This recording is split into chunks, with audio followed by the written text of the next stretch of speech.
का एक बार फिर से स्वागत है त्रिहम प्रतियोगिता संस्थान में। आज से हम लोगों की एक नई सीरीज़ चालू हो रही है, डेली डोज 15। इसमें रोज़ रात को 11 बजे के बाद 15 क्वेश्चंस दिए जाएंगे, ठीक है। और ये करंट से रिलेटेड और स्टैटिक पार्ट जो जीके का होता है उससे रिलेटेड ये क्वेश्चंस हैं। इनको हल करके आप लोग अपनी तैयारी को परख सकते हैं कि कैसा है। हमारे ग्रुप के साथ जुड़ने के लिए आप व्हाट्सअप कर सकते हैं या हमको कॉल कर सकते हैं इस नंबर पे 9598893358 पे, ठीक है। तो चलिए विदाउट वेस्टिंग टाइम हम लोग स्टार्ट करते हैं। आज का हमारा पहला क्वेश्चन है, हाल ही में सीमा सड़क संगठन के किस राज्य के ऊपरी सुबनसिरी जिले में सुबनसिरी नदी के ऊपर दापोरिजो में 430 फीट लंबे बैली पुल का उन्नयन किया गया, ठीक है। तो यहाँ पे देखिए क्या है, सुबनसिरी जिला है जो कि सुबनसिरी नदी है। और सुबनसिरी नदी कहाँ बहती है? अरुणाचल प्रदेश में। तो इसका आंसर हो जाएगा आपका ऑप्शन बी, अरुणाचल प्रदेश। चलिए आगे अगला क्वेश्चन देखते हैं। हाल ही में भारत की किस अग्रणी दुपहिया कंपनी ने यूनाइटेड किंगडम की 122 साल पुरानी मोटरसाइकिल कंपनी नॉर्टन का अधिग्रहण कर लिया है? तो यहाँ पर जो भारत की अग्रणी दुपहिया कंपनी है टीवीएस, ठीक है, टीवीएस मोटर, इसने यूनाइटेड किंगडम की इस कंपनी का अधिग्रहण कर लिया है, ठीक है। चलिए आगे क्वेश्चंस देखते हैं हम लोग।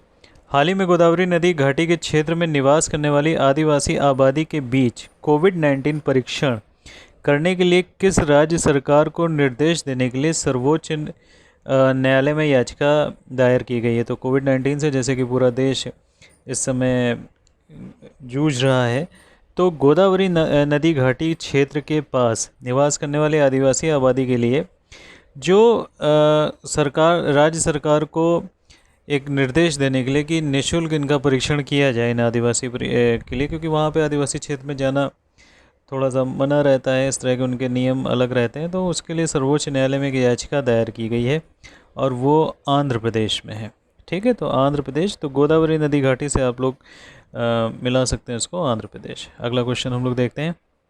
केंद्र सरकार ने किस बीमारी से, ये छूट गया है, किस बीमारी के उन्मूलन के लिए राष्ट्रीय रणनीतिक योजना तैयार करी है? तो इसका आंसर है टीबी, ठीक है। और 2025 तक ये लक्ष्य है कि टीबी को समाप्त कर दिया जाएगा।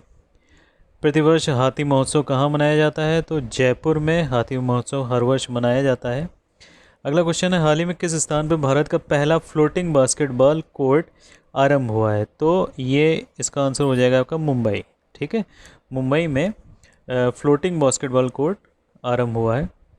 विदेशी छात्रों को भारत के उच्च शिक्षण संस्थानों में पढ़ने के लिए, देखिए यहाँ पे भारत के छात्रों को विदेश में नहीं, विदेशी छात्रों को भारत के उच्च शिक्षण संस्थानों में पढ़ने के लिए प्रोत्साहित करने के लिए एक कार्यक्रम बनाया गया जिसका नाम है स्टडी इन इंडिया, राइट। अगला क्वेश्चन पढ़ते हैं हम लोग। जेनेटिक इंजीनियरिंग में किसका प्रयोग होता है? प्लास्टिड, प्लास्मिड, राइबोसोम या कोई नहीं? तो जेनेटिक इंजीनियरिंग में प्लास्मिड का प्रयोग होता है, याद रखिएगा किसका प्रयोग होता है? प्लाज्मिड का, ऑप्शन नंबर बी। अगला क्वेश्चन है, सिलाम्बम, ये मार्शल आर्ट है, मार्शल आर्ट का एक प्रकार है जो कि तमिलनाडु से रिलेटेड है, ठीक है। अब कुछ कथन और कारण वाले क्वेश्चंस पे आ जाते हैं हम लोग। निम्नलिखित में से कौन सा कथन सही नहीं है? ऑप्शन बी से स्टार्ट करते हैं। ओजोन पराबैंगनी किरणों को अवशोषित करके उनको पृथ्वी की सतह पर पहुंचने से रोकती है, एकदम सही कथन है। जलवाष्प पृथ्वी को ना तो अधिक गर्म और ना ही अधिक ठंडा होने देता, ये भी एकदम सही है। वायुमंडल में धूल के कण आर्द्रतागाही केंद्र की तरह कार्य करते हैं जिनके चारों ओर जलवाष्प संघनित होकर मेघों का निर्माण करते हैं, ये भी एकदम सही है। लेकिन पहला ऑप्शन जो दिया है, कार्बन डाइऑक्साइड और सौर विकिरण के लिए अपारदर्शी है किंतु पार्थिव विकिरण के लिए पारदर्शी है, ये ऑप्शन हमारा गलत है, यानी ये कथन गलत है। इसका मतलब हमारा सही आंसर यही होगा, यही ऑप्शन सही नहीं। अगला क्वेश्चन हम लोग देखते हैं। भारत में उत्तर पश्चिम मानसून के गठन के लिए उत्तरदायी कारकों के संदर्भ में निम्न कथनों पर विचार कीजिए, ठीक है। सबसे पहला है हमारा कि सर्दियों में तिब्बत के पठार एवं साइबेरियाई पठार के ऊपर उच्च दाब सेल का निर्माण होता है। इसके बाद है हमारा दक्षिण हिंद महासागर में उच्च दाब क्षेत्र का पश्चिम की ओर स्थानांतरण और इसके बाद कमज़ोर होना। और तीसरा ऑप्शन है भारत के दक्षिण में उष्णकटिबंध अभिसरण क्षेत्र यानी कि ITCZ का प्रवास होना, ठीक है। तो सर्दियों में तिब्बत के पठार एवं साइबेरिया पठार के ऊपर उच्च दाब सेल का निर्माण एकदम सही है कथन। दक्षिणी हिंद महासागर में उच्च दाब का क्षेत्र बनाया जाता है, पश्चिम की ओर स्थानांतरण होता है, और फिर इसका कमज़ोर होना तो ये भी सही है। और भारत के दक्षिण में उष्णकटिबंध अभिसरण क्षेत्र का होना ये भी एकदम सही है। तो इस तरह से ऑप्शन डी सही हो जाएगा। तीनों ऑप्शन हमारे सही हो जाते हैं यहाँ पर। अगला क्वेश्चन देखते हैं हम लोग, क्या है कि निम्नलिखित कथनों पर विचार कीजिए। 9 से 13 किलोमीटर की ऊंचाई पर मध्य और पश्चिमी एशिया से पूर्व की ओर बहने वाली पवनों को जेट प्रवाह कहा जाता है। पवनों को जेट प्रवाह कहा जाता है, तो एकदम सही कथन है ये। पश्चिमी विक्षोभ भारतीय महाद्वीप में पश्चिम और उत्तर पश्चिम से प्रवेश करते हैं और भूमध्य रेखा पर उत्पन्न होते हैं। नहीं, ये गलत है। तीसरा देखते हैं, अंतः उष्णकटिबंधीय अभिसरण क्षेत्र का उत्तर की ओर स्थापित होने से भारत के में जो मानसून का आगमन होता है उसका एक कारण बनता है। एकदम सही है। तो ऑप्शन सी हमारा यहाँ पे सही हो जाएगा, 1 और 3। चलिए अगला क्वेश्चन हम लोग देखते हैं। भारत में जलवायु को प्रभावित करने वाले निम्नलिखित कारणों के संदर्भ में कथनों पर विचार करना है हम लोगों को। क्या है? देश की भौतिक स्थिति के कारण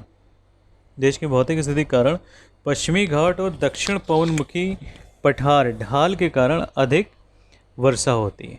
ठीक है, तो अधिक वर्षा होती है। दूसरा ऑप्शन है, कर्क रेखा के दक्षिण में स्थित प्रदेश उच्च दैनिक और वार्षिक तापांतर के साथ सम जलवायु पाई जाती है। सैम लिख गया, सम जलवायु पाई जाती है। इन दोनों में कौन से कथन हमारे सत्य हैं? तो देखिए, भारत का जो भौतिक स्वरूप होता है उसमें उस जो उच्चावच है, तापमान है, वायुदाब है, पवनों की गति है, दिशा है, ढाल की मात्रा, इन सबको प्रभावित करता है।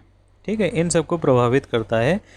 मानसून काल में पश्चिमी घाट और असम के पवनाभिमुखी ढाल जो है वो अधिक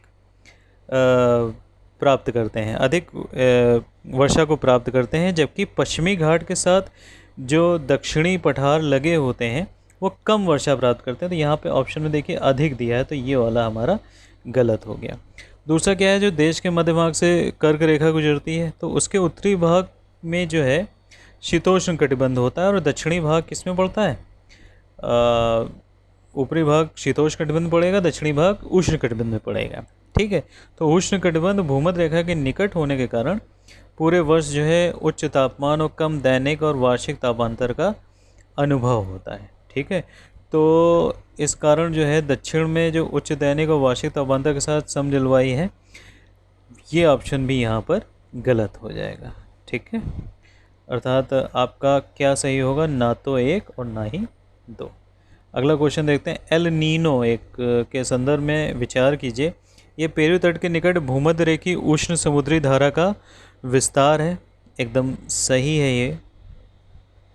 इसके परिणाम स्वरूप प्लवक की मात्रा में वृद्धि होती है, जिससे समुद्र में मछलियों की संख्या बढ़ जाती है। ठीक है, तो इसमें क्या होता है कि ये तापमान जो है, ये जो भूमध्य रेखी उष्णी समुद्री धारा, क्योंकि गर्म धारा हो गई पेरू वाली एल नीनो, तो ये तापमान लगभग 10 डिग्री सेंटीग्रेड के आसपास बढ़ा देता है, जिसके कारण समुद्र में मछलियाँ बढ़ेंगी नहीं अपितु घट जाएंगी। तो ये वाला ऑप्शन हमारा गलत हो गया। तो सिर्फ ऑप्शन हमारा कौन सा सही हो जाएगा यहाँ पर? केवल 1। चलिए अगला क्वेश्चन देख लेते हैं, आज का 15वां क्वेश्चन, कि निम्नलिखित में से कौन से बल पवनों की दिशा तथा वेग को प्रभावित करने वाले बल हैं? तो दाब प्रवणता बल, ये भी वेग प्रभावित करता है। घर्षण बल, ये भी प्रभावित करता है। और कोरियोलिसिस बल, ये भी प्रभावित करता है। यानी कि ये तीनों हमारा ऑप्शन डी सही हो जाएगा। तो आज के ये 15 क्वेश्चंस हो गए हैं। होप आप लोगों को अच्छा लगा होगा ये प्रयास। रोज़ रात को 11 बजे के बाद हम लोग लगभग 11:30 बजे तक ये वीडियोस पढ़ जाएंगे आपके। ठीक है, 15 क्वेश्चंस के डेली डोज के। नमस्कार।